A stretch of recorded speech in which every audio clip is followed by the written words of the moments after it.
भगवान शंकर ने पार्वती जी से कहा, आओ तुम्हें एक भक्त के दर्शन कराते हैं। तो पहले धूप का कष्ट सह ले तो छाया का सुख मिलता है, तो पहले अभक्त के दर्शन कराए।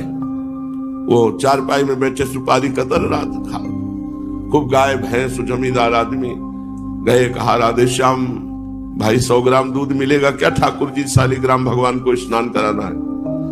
उसने बड़े कटुवचन किए और अपमानित करके भगवान को वापस कर दिया। भगवान साधु वेश में थे, दूर माता पार्वती जी खड़ी थी। भगवान शंकर जब उसके दरवाजे से खाली हाथ लौटे तब ऐसे कहा, हे प्रभु जितनी संपत्ति है इसके पास कई गुना और बढ़ा दीजिए।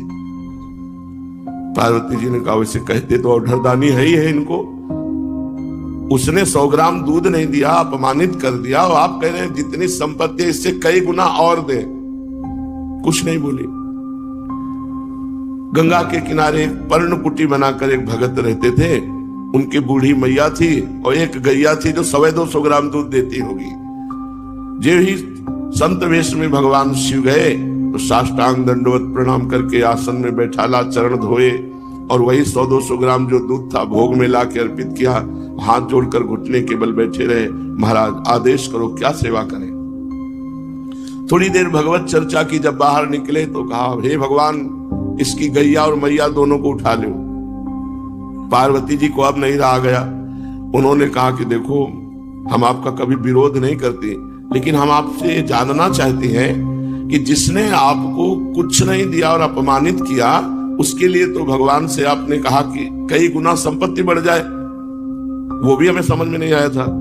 और ये बड़े प्यार से अपनी गैया का दूध दिया, और एक बूढ़ी मैया रह रही थी जो बातचीत करने काम, आप गैया मैया दोनों को, ये कौन सा आपका निर्णय रहा, कौन सा न्याय रहा, कौन सा सेवा फल आपका?